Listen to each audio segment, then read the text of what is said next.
하나님 말씀은 사도행전 18장 1절에서 11절까지 말씀입니다. 사도행전 18장 1절에서 11절까지 말씀입니다. 저와 교독하시겠습니다. 그 후에 바울이 아덴을 떠나 고린도에 이르러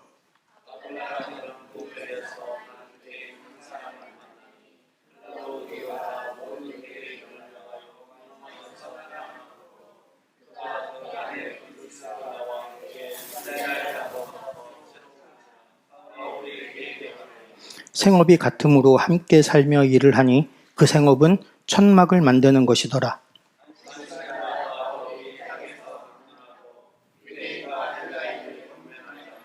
실라와 디모데가 마게도냐로부터 내려오매 바울이 하나님의 말씀에 붙잡혀 유대인들에게 예수는 그리스도라 밝히 증언하니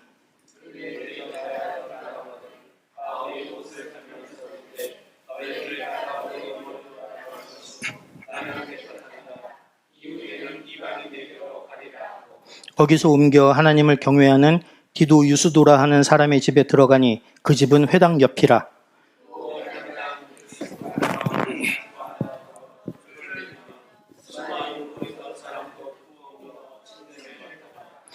밤에 주께서 환상 가운데 바울에게 말씀하시되 두려워하지 말며 침묵하지 말고 말하라.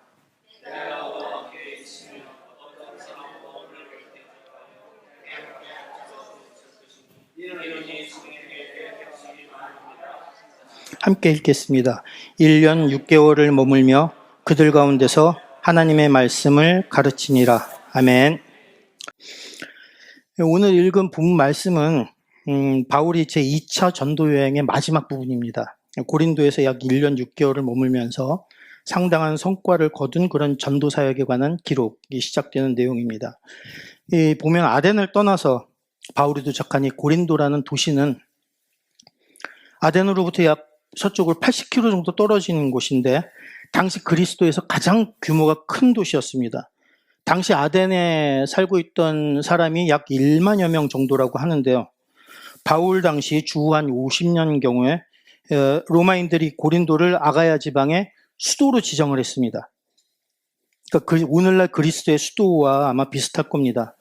주후 2세기경 살았던 아데나우스 기록을 보면 인구가 거의 76만 명까지 이르렀다고 합니다. 그중 자유 시민이 약 30만 명이고 노예가 한 46만 명 정도 됐다고 합니다. 고린도는 왜 이렇게 큰 도시가 됐느냐? 지중해 무역권을 장악한 그 상업의 중심지였습니다. 펠로폰네소스 반도랑 그리스 본토를 잇는 그런 좁은 해협에 있으면서 에게 쪽의 갱그리아와 로마로 가는 쪽에 그 레기움 등 두 개의 항구를 같이 갖고 있었습니다. 그래서 이 고린도가 있던 해안을 비껴서 돌아가려면 수백 킬로 이상을 아주 험한 바다를 돌아가야 합니다. 그래서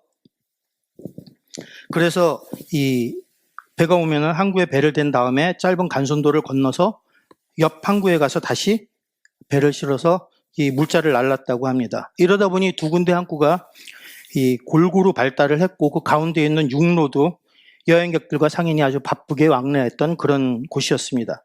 그만큼 고린도는 부유하고 물자도 풍부한 그런 도시였습니다. 그러다 보니 문화도 대단히 많이 발달했습니다. 아덴처럼 대학이 많은 그런 도시는 아니었지만 헬라 철학과 지혜에 관한 관심이 여기도 대단히 많았다고 합니다. 아리스티데스 증언에 따르면 고린도에서는 어느 거리로 가든지 이른바 지혜자라는 사람들이 있어서 그 사람에게 세상 문제에 대해서 이에게 질문을 하면 나름대로의 해답을 얻을 수 있었습니다. 그리고 고린도는 돈이 많이 모이는 도시다 보니 온갖 종교가 범람하는 도시였습니다.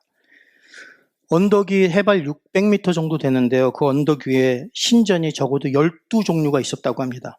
그중 가장 대표적인 신전이 사랑의 신 아프로디테, 로마 신화에서 비너스에게 바쳐진 그런 신전이었는데 이곳에는 성스러운 매춘부들, 성전에서 일하는 매춘부들이 1000명 가까이 활동하고 있었다고 합니다. 약간의 과장이 있다 하더라도 어마어마하게 많은 수가 있었다는 것이죠. 그리고 또 다른 신전 아폴론에게 봉헌된 신전이 있었는데 여기에는 이번엔 미소년들을 고용해서 이곳을 찾는 참배하러 오는 남자와 여자들의 성적인 욕구를 채워줬다고 합니다. 특히나 이런 성행위가 성전 내부뿐이 아니라 천막, 그 다음에 아예 성전 외부 바깥에서까지 자행됐을 정도로 고린도는 아주 부도덕했습니다. 그 자유분방한 성적 타락이 극에 이르렀기 때문에 결국 고린도 같다라는 헬라어 동사 고린디아제 스타이라는 말이 만들어졌습니다. 그리고 이 단어는 고린도답다라는 말은 성적인 부정을 저지르다라는 의미로 바울 시대에 아주 그 절정에 달했던 이 성적인 부도덕, 부패를 가리키는 말이 됐습니다. 바울이 고린도 교회에 보내는 편지에 보면 이 성적인 문란함에 대해서 경고하는 내용이 고린도전서 5장과 6장에 걸쳐서 나와 있습니다. 인간적인 관점에서 볼 때 고린도는 성공적인 사역을 거둘 것으로 기대할 만한 곳이 전혀 아니었습니다. 돈이 많기 때문에 그만큼 자부심이 높고 교만했던 사람들이 있었습니다. 이런 곳을 향해서 바울은 걸음을 옮긴 겁니다. 이번에는 함께할 동역자도 없었습니다. 누가는 바울의 전도 여행을 대단히 담백하게 기록하고 있어서 사도행전만 읽어서는 바울이 고린도에 왔는지 잘 알 수 없습니다. 근데 오늘 본문 1절에 그 후에 아덴을 떠나 고린도에 이르러 라고 되어 있습니다. 그 후라는 얘기는 아덴의 그 유명한 아레오바고에서의 설교 이후의 이야기입니다. 이전까지 바울이 사역지를 떠날 때는 보통 그 지역에서 너무나 박해가 심해져서 더 이상 있을 수가 없어서 복음을 증거하는 일이 불가능해져서 부득불 쫓겨나다시피 떠난 일이 대부분이었습니다. 그런데 아덴에서는 유대인의 박해가 있었다는 기록이 없는데 아덴을 떠났다고 얘기가 나옵니다. 아덴에서의 사역은 다른 도시에서처럼 폭력적인 이런 반응은 없었지만 대단히 점잖은 냉대와 냉소를 받았습니다.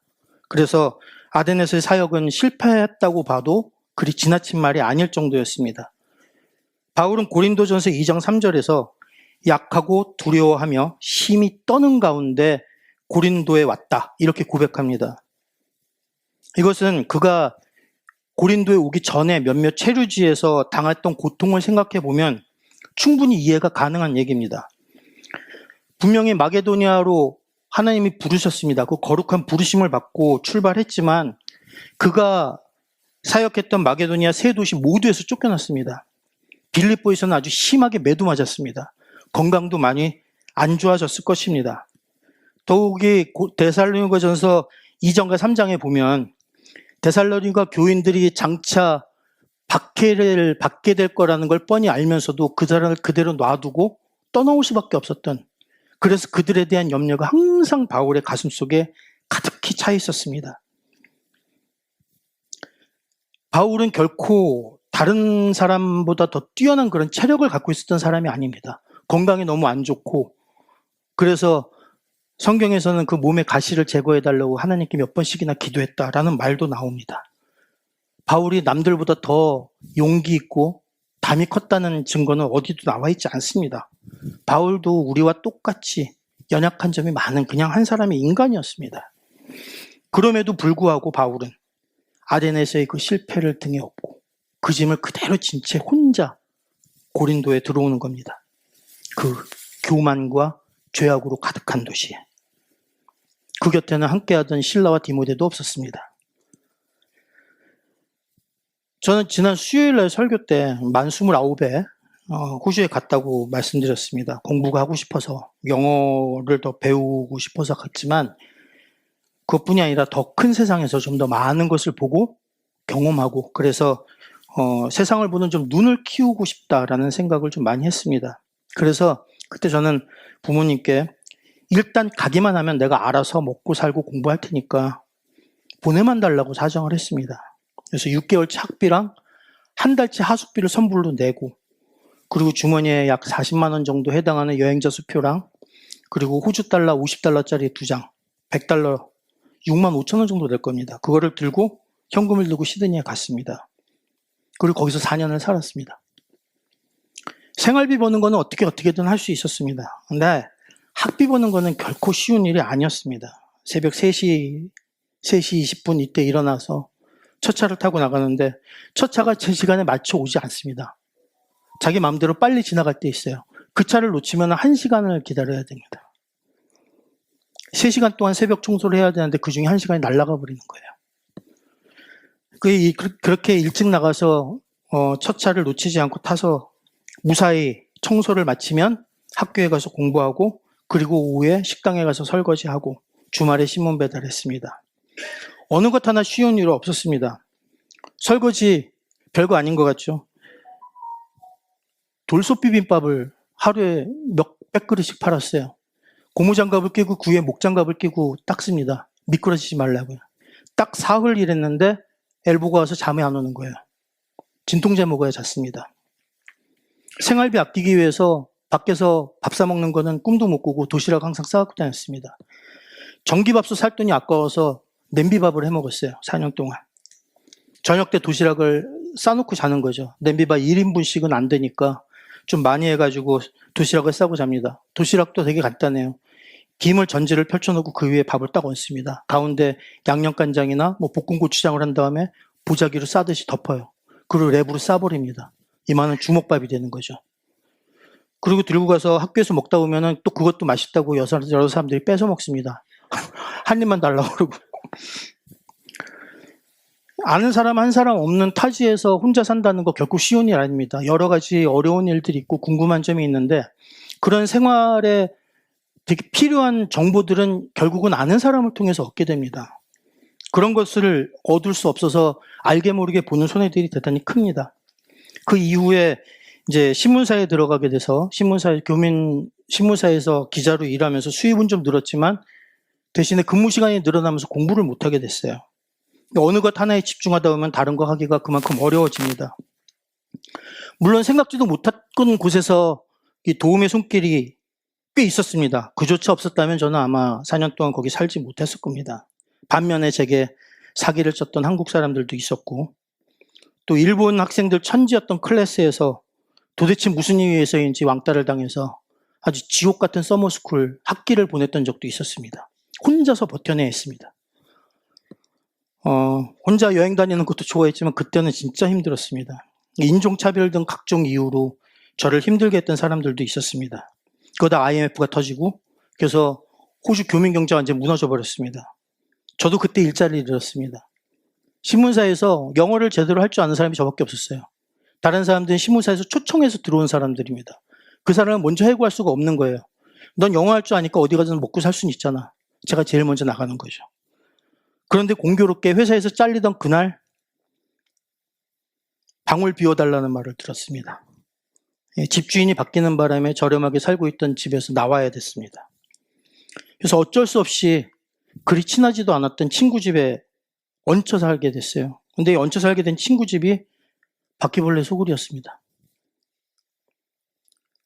걔는 맨날 술을 많이 마시고 고주망태가 돼야 집에 들어가서 자는 거예요. 왜 그런지 몰랐습니다. 첫날 자는데 불을 안 끄더라고요. 불 끄려고 하니까 켜놓으래요. 그리고 그냥 누웠습니다. 자다가 뭔가 이상한 느낌이 들어서 눈을 딱 떴는데 여기서부터 여기까지 제 시야에 들어오는 바퀴벌레가 바닥, 벽, 천장 할 거 없이 수천 마리가 되는 거예요. 처음에 너무 많아서 꿈인 줄 알았습니다. 근데 움직이는 거예요.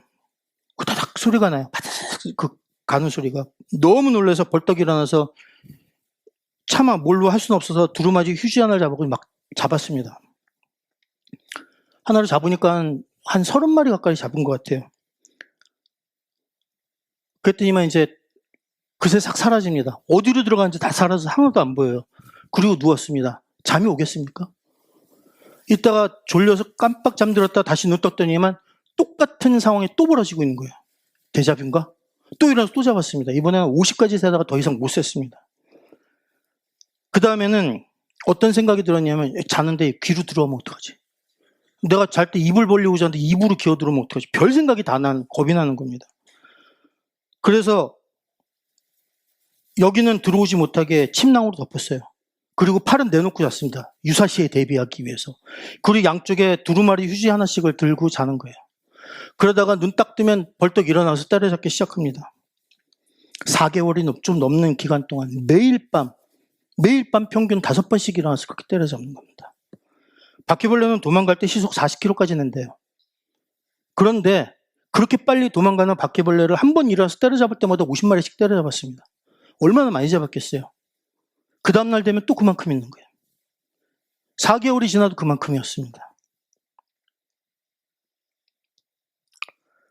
이렇게 척박한 환경 속에 살면서 일하고 공부했습니다. 근데 그때 제게는 의지할 사람이 전혀 없었습니다. 오직 저 혼자였습니다. 한국에서 전화가 걸려오면 아파도 건강한 척, 무슨 일이 있어도 없는 척, 힘들어도 괜찮은 척 해야 했습니다. 전 또 생일이 1월이다 보니까 다들 방학을 맞아서 여행을 떠나고 시드니에도 혼자 남아서 생일을 맞고 이랬습니다. 생일날이라고 뭐 별거 있겠습니까? 똑같이 새벽에 일어나서 청소하러 가고 일하고. 여기도 사회여서 밖에서 생활하는 동안에는 아는 사람도 생기고 꽤 친해지는 사람도 생깁니다. 그런데 그 다음에 제가 일했던 직업이 배달이에요. 혼자 일합니다. 13시간을 차와 같이 그냥 운전을 하면서 가는 거예요. 저랑 대화하는 사람은 오퍼레이터 뿐이 없습니다. 그 사람하고 대화하는 거는 배달 사고가 났을 때뿐이에요. 무전기로만 통화를 해야 합니다. 전화도 못 거십니다. 결국 일과를 마치고 숙소에 돌아오면 저 혼자인 거죠. 아마 그때가 가장 힘들었던 것 같습니다. 오늘 본문 1절에서 4절을 보면 데살로니가에서 사역을 하고 있던 실라 디모데와 헤어져서 혼자 고린도에 도착했습니다. 그리고 이제 외롭게 노동을 하든지 이러면서 사역을 해야 하는 일이 눈앞에 놓였던 거죠. 그런 바울이 고린도에서 아굴라와 브리스길라 부부를 만났다는 것은 바울에게 참으로 감사한 일이었습니다. 정말 큰 힘이 되고 의지가 됐을 겁니다. 그런데도 바울은 실라와 디모데를 그리워하면서 그 소식을 기다립니다. 마침내 마게도니아 그 데살로니가에서 실라와 디모데가 고린도에 도착하고 나니까 또 그들 편에 바울에게 아주 기쁜 소식이 전해집니다. 데살로니가 전서 3장 6절에 이렇게 나옵니다. 지금은 디모데가 너희에게로부터 와서 너희 믿음과 사랑의 기쁜 소식을 우리에게 전하고 또 너희가 항상 우리를 잘 생각하여 우리가 너희를 간절히 보고자 함과 같이 너희도 우리를 간절히 보고자 한다 하니, 이런 소식이 바울에게 아주 큰 위로가 되고 힘이 되었을 겁니다. 그래서 바울은 데살로니가 교회에 쓴 편지 이 데살로니가 전서 3장에서 그 기쁨과 안도를 이렇게 고백합니다. 이러므로 형제들아, 우리가 모든 궁핍과 환난 가운데서 너희 믿음으로 말미암아 너희에게 위로를 받았노라. 그러므로 너희가 주 안에 굳게 선즉 우리가 이제는 살리라. 바울은 궁핍했습니다. 그래서 열심히 노동을 해서 생계를 꾸려나가야 했습니다. 그런 가운데 실라와 디모데가 갖고 온 이 데살로니가 교인들의 그 믿음에 대한 소식이 얼마나 큰 위로와 힘이 되었는지 이제는 살 것 같다라고 얘기를 하는 겁니다. 뒤집어 얘기하면 그 소식을 듣기 전에는 죽을 맛이었다는 겁니다. 물질적으로 정신적으로 그가 얼마나 힘든 객지 생활을 했는지 모릅니다. 하지만 저는 제 경험에 비춰보면 어떨지, 어떤 심정이었을지 미루어 짐작은 할 수 있습니다. 고린도의 이 힘든 생활 속에서도 바울은 전도 사명에 결코 소홀하지 않습니다. 에베소와 마찬가지로 고린도에서도 바울은 먼저 회당을 찾아가서 유대인들에게 예수는 그리스도라고 밝히 증언합니다. 유대인들이 대적하고 비방하니까 바울은 자리를 옮깁니다. 에베소에서는 두란노 서원을 근거지로 삼았습니다. 그런데 고린도에서는 디도 유스도라고 하는 사람의 집에 들어왔습니다. 그런데 이 사람 집이 회당 바로 옆에 있었습니다. 가정교회를 이룬 거죠. 그리고 여기서 회당장의 온 집이 다 주를 믿고 많은 고린도 사람들이 침례를 받았습니다. 엄청난 성령의 역사가 일어난 겁니다. 그리고 주님은 밤에 환상 가운데 바울에게 나타나서 고린도에서 많은 백성들을 얻게 될 거라고 얘기해 줍니다. 말씀해 주십니다. 주님의 이 말씀보다 바울에게 더 큰 위로와 격려가 없을 겁니다. 가장 큰 격려와 위안을 받는 계기가 되었을 겁니다. 그리고 이런 바울의 눈물겨운 헌신을 통해서 고린도에 교회가 세워지는 겁니다. 이렇게 고린도 교회가 세워지는 모습에서 우리 한 두 가지 정도를 기억할 수 있을 거라고 저는 생각합니다. 첫 번째는 6절 말씀입니다. 그리 대적하여 비방하거늘 바울이 옷을 털면서 이르되 너희 피가 너희 머리로 돌아갈 것이요 나는 깨끗하니라. 이후에는 이방인에게로 가리라 하고 라고 말하는 부분입니다. 성경에서 옷을 턴다고 했을 때 그것은 곧 엄숙한 맹세 그리고 이 저주의 행동으로 간주합니다. 느헤미야 5장에 보면 내가 옷자락을 털며 이르기를 이 말대로 행하지 아니하는 자는 모두 하나님이 또한 이와 같이 그 집과 산업에서 털어버리실지니 그는 곧 이렇게 털려서 빈손이 될지로다. 이런 얘기를 합니다.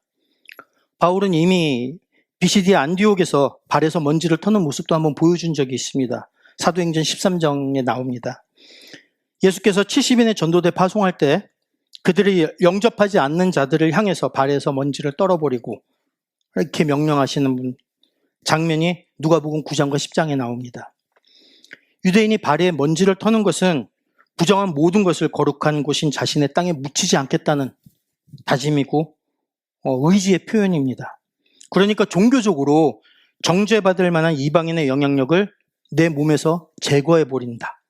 동시에 나는 그들과 아무런 관계가 없다라는 것을 상징적으로 나타내는 행동이 발을 터는 것과 옷을 터는 겁니다.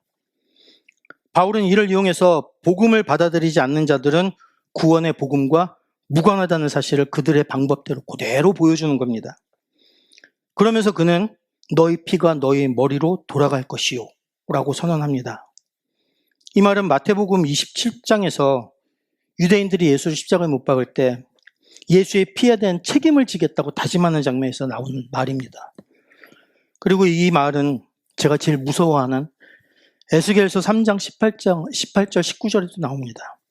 가령 내가 악인에게 말하기를 너는 꼭 죽으리라 할 때 내가 깨우치지 아니하거나 말로 악인에게 일러서 그가 그의 악한 길을 떠나 생명을 구원하게 하지 아니하면 그 악인은 그의 죄악 중에서 죽으려니와 내가 그의 핏값을 내 손에서 찾을 것이고 내가 악인을 깨우치되 그가 그의 악한 마음과 악한 행위에서 돌이키지 아니하면 그는 그의 죄악 중에서 죽으려니와 너는 내 생명을 보존하리라. 에스겔서 33장에도 똑같은 이야기가 나옵니다. 우리는 악인들에게 그들이 악의 길에서 돌이키지 아니하면 반드시 멸망하리라고 이야기해 주어야 한다고 말씀하십니다. 우리가 전하지 않으면 악인은 그 악한 죄로 말미암아 죽겠지만 그 피의 값은 입을 다물고 있는 나에게로 돌아오겠다는 겁니다. 반면 우리가 전했는데도 악인이 돌이키지 아니하면 그는 그 죄값으로 죽으려니와 그 피값은 내게 묻지 않으시겠다. 따라서 바울은 자신이 최선을 다해서 생명의 말씀을 전했습니다. 예수님이 그리스도라고 전했습니다. 하지만 유대인들이 이걸 끝까지 받아들이길 거부했기 때문에 그들의 영적 생명에 대한 책임은 그들 스스로에게 있다고 선언하는 겁니다. 그래서 저는 이 구절 읽을 때마다 우리도 결코 잠잠히 있어서는 악인들이 죽은 그 피의 값을 장차 하나님께서 내게 물으실 수 있구나 하는 생각을 하지 않을 수 없습니다. 여러분들도 저와 마찬가지로 이 말씀을 통해서 그리고 에스겔서를 읽을 때마다 이런 거룩한 부담감이 가슴에 꽂히시 나고 저는 생각합니다. 근데 이것을 거북한 부담감으로 받아들이실 것이 아니라 거룩한 도전으로 여기시고 순종하실 때 여러분의 순종을 통해서 성령의 놀라운 역사가 일어날 줄 믿습니다. 두 번째는 바로 동역자입니다. 주님은 언제나 합력해서 선을 이루시는 분이라고 우리는 배웠습니다. 때로 우리는 고독하다거나 소외당했거나 이런 느낌을 받을 수 있습니다. 사방으로 악한 것만 보일 때도 그렇고요. 신앙에 대해 핍박을 받을 때 더더욱 그렇습니다. 하지만 대개의 경우 이웃이나 공동체 안에 우리 말고도 그리스도를 따르는 다른 사람들이 보통 있기 마련입니다. 그리고 우리가 전혀 생각지도 못했던 곳에서 뜻밖의 도움의 손길이 오기도 합니다. 고린도 교회가 세워지는 가운데서도 주님은 사람을 보내셔서 함께 동역하게 하시고 또 사람을 통해서 역사하십니다. 데살로니가에서 달려와서 바울과 함께 동역한 실라와 디모데도 있었지만, 그리고 디도 유스도도 있었지만, 무엇보다 여기에 보면 아굴라와 브리스길라가 있었다고 얘기합니다. 고린도에 온 바울이 찾아간 이 아굴라와 브리스길라 부부는 글라우디오 황제가 로마에서 유대인 추방령을 내린 것 때문에 로마에서 쫓겨난 사람들이었습니다. 수에토니우스라는 역사가가 쓴 이 글라우디오의 생애라는 책에 보면 주 49년경에 글라우디오가 크레스투스의 선동으로 인한 소요 때문에 유대인들을 로마에서 추방했다 이렇게 기록했습니다. 역사가들 사이에서 의견이 되게 분분합니다. 크레스투스는 누구냐? 근데 이제 가장 보편적으로 받아들이는 거는 크리스투스를 잘못 알고 인용했던 것이 아니겠느냐라고 추정하는 경우가 많습니다. 그럴 경우에 예수 그리스도를 받아들이지 않는 유대인들과 유대인 그리스도인들 간의 이 무력 충돌 이런 것들 때문에 있었던 소요 때문에 로마가 시끄러워지니까 글라우디오는 이 소요를 질서 유지를 하기 위해서 시시비비를 가리는 것이 아니라 그냥 유대인들 몽땅 다 내쫓아버리는 걸로 손쉽게 그 소요의 어떤 이 불씨를 제거하는 방법을 택했다고 합니다. 그래서 사도행전 18장에 보면 이렇게 쫓겨난 아굴라 브리스길라 부부는 나중에 이 성경에 되게 익숙하지만 침례 요한의 복음밖에 모르는 아볼로에게 그리스도에 대해서 전하는 장면이 나오는 걸 보면 아마 로마에 있을 때 이미 그리스도인이 된 다음에 고린도로 왔을 것이다 라는 이야기들을 보통 합니다. 또 바울이 고린도에서 이 사람들을 만났을 때 이들에게 전도했다라는 이야기도 나오지 않습니다.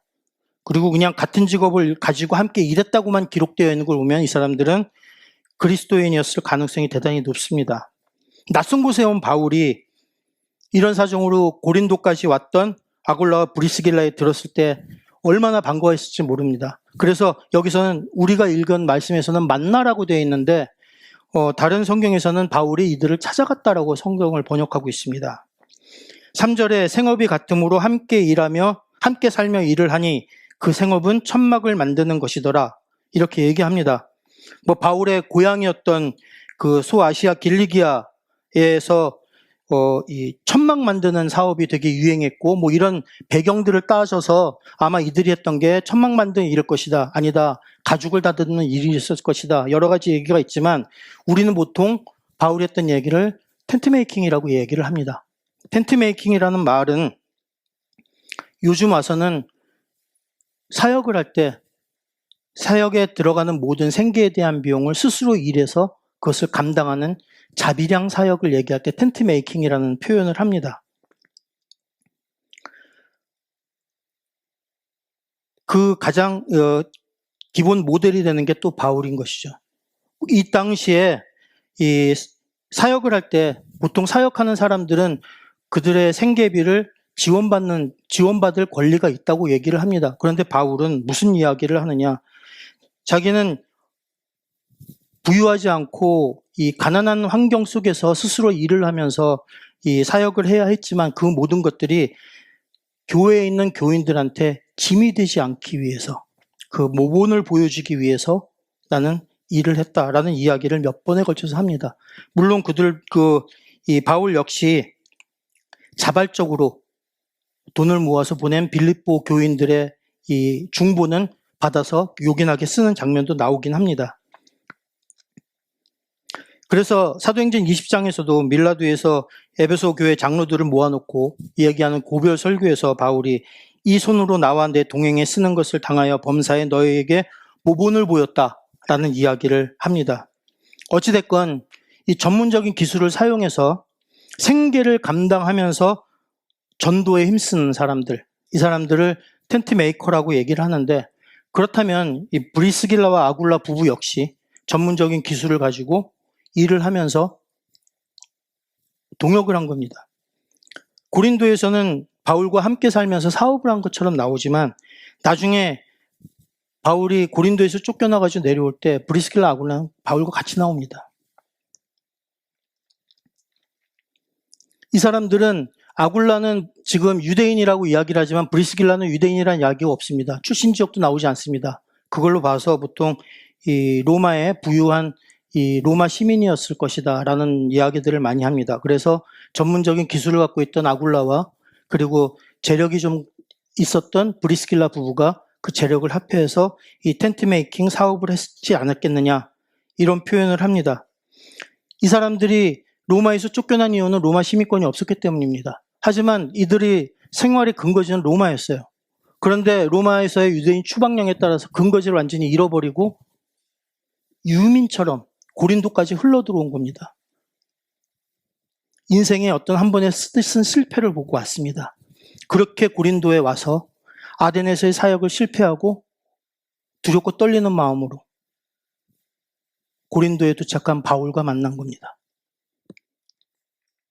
그리고 이 사람들은 의기투합해서 함께 일하고 공동생활을 하면서 사역을 합니다. 어떤 학자들은 아굴라의 사업체에 바울이 직원으로 들어가 일을 했을 것이다 라고 해석을 합니다. 어떤 형태로 일을 했든 간에 이들은 함께하는 시간 동안 과연 일에 대해서만 이야기를 했겠습니까? 사역에 대한 여러 가지 이야기를 나누고 또 그들이 마음에 품고 있었던 복음에 대한 비전도 서로 나누고 이렇게 하면서 이런 모든 생각들이 서로 얼마나 많이 긴밀하게 공유되었는지 모를 겁니다. 어쩌면 바울은 이 브리스길라 아굴라 부부를 통해서 로마의 그리스도인들에 대한 생각을 품게 되고 그래서 로마에 가겠다는 결심을 하게 되었을지도 모릅니다. 물론 성경에 나와 있지 않으니까요. 하지만 이들을 통해서 한 번도 가보지 않았던 로마의 교회에 대해서 적지 않은 지식을 미리 습득했던 것은 분명히 사실일 겁니다. 그래서 후에 그 주옥과 같은 로마서를 쓰게 된 배경이 만들어지는 것도 바로 이 고린도에서의 공동생활이었습니다. 성경은 먼저 이들을 만나 힘을 얻은 바울이 회당에서 말씀을 전하고 하나님 안에 있는 여러 유대인들과 비유대인들을 격려하고 인도했다고 얘기를 합니다. 장막 만드는 일은 결코 쉬운 일이 아니었습니다. 한가한 신선 노름이 아닙니다. 집중된 노동이 필요한 노동집약적인 아주 고된 직업입니다.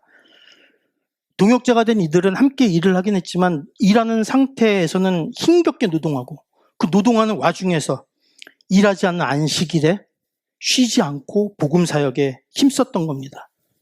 이러던 중에 실라와 디모데가 데살로니가에서부터 내려오는 거죠. 힘을 더해줍니다. 그 이후에 바울은 전력을 다해서 담대하게 복음을 전합니다. 누가는 이걸 기록할 때 말씀에 붙잡혔다라는 표현을 씁니다. 그리고 이들의 이런 노력으로 세워진 이 고린도 교회는 이후에 서방 선교의 아주 든든한 전초기지가 됩니다. 그 시작도 아주 놀랍습니다. 회당에 모인 유대인들을 떠난 바울이 터를 잡은 곳이 바로 회당 바로 옆에 있던 집이었다는 겁니다. 그렇다면 디도 유스도 역시 회당 안에서 바울이 했던 설교를 이미 들었다는 겁니다. 그리고 더 충격적인 사실은 이 유스도의 집 옆에 있던 회당에서 이 예배 의식을 담당했던 회당장 그리스보가 유스도의 집에 와서 이스라엘 가정교회의 멤버로 참여를 하고 거기에서 이 그리스보를 통한 또 그 집안 모든 사람들이 예수 그리스도를 믿고 침례를 받았다. 엄청난 성령의 역사가 아닐 수 없습니다. 물론 이 사건 때문에 회당에 있던 유대인들은 더 많은 자존심도 상하고 더 아마 분노했을지는 모르겠습니다. 그리고 18절에 보면 고린도에서 애들은 1년 6개월 동안 생업을 같이 하다가 바울이 핍박받아서 에베소로 쫓겨갈 때 브리스길라와 아굴라가 모든 사업을 다 접고 짐을 싸가지고 바울과 함께 떠납니다.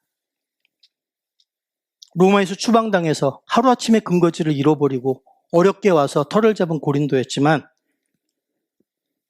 바울이 떠날 때 그들은 거기 그냥 터를 잡고 조용히 자신들의 신앙만 지키면서 살 수도 있었을 텐데 그렇게 사는 것이 아니라 아예 바울의 전도 여행에 동참해버리는 겁니다.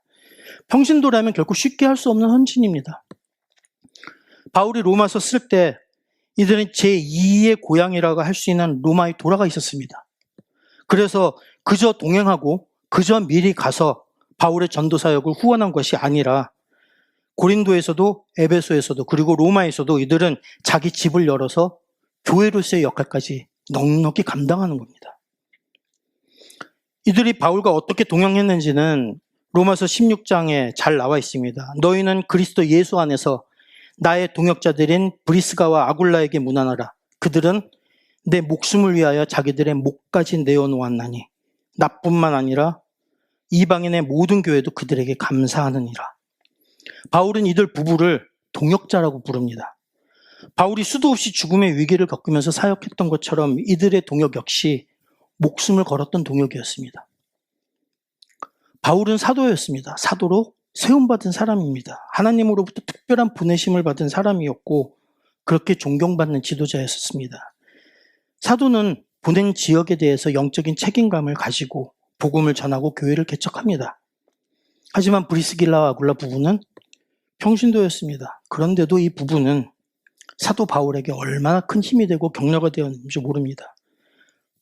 아데네스 사역 실패를 맛보고 그래도 선교의 뜨거운 소명의식을 잃지 않고 어떤 면에서는 아덴보다 더 암울한, 영적으로 더 암울하고 영적으로 더 죽어있는 이 고린도에 내려왔던 바울이 고린도에 정착할 수 있게 해주고 곧바로 복음 증거에 힘쓸 수 있도록 든든한 뒷배가 되어줬던 것이 바로 이들 부부였습니다.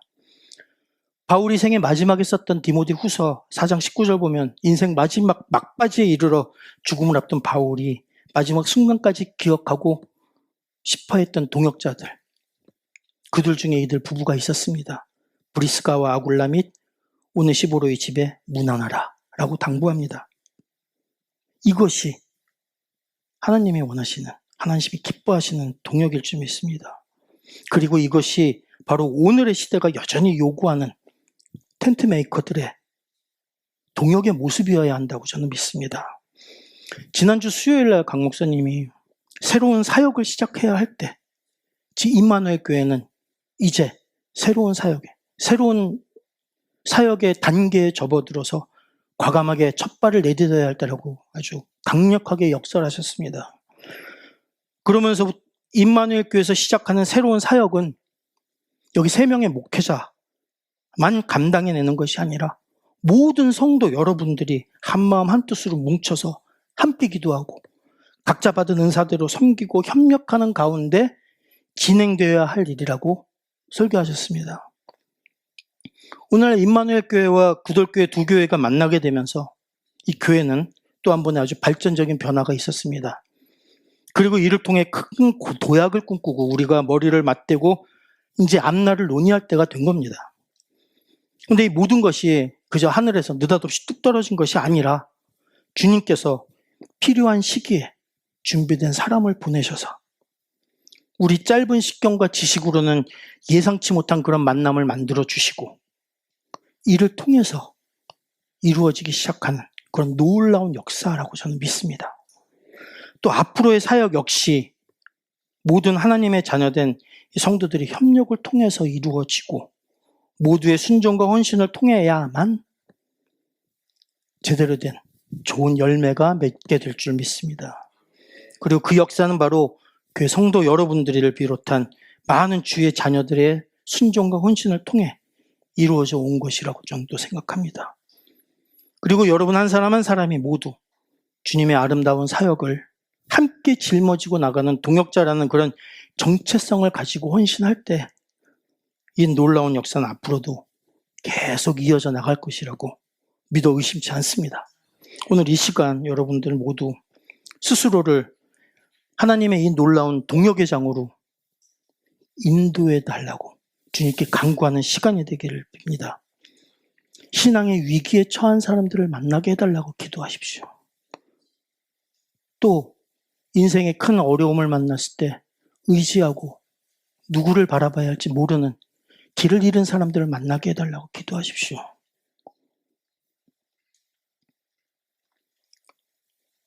하나님을 믿어야 할 필요성도 느끼지 못하고 살아나가고 있는, 그래서 자신이 멸망 가운데, 영원한 멸망 가운데로 계속 중단 없이 진행하고 있다는 사실을 깨닫지 못하는 사람들을, 그런 영혼들을 만나게 해달라고 기도하십시오.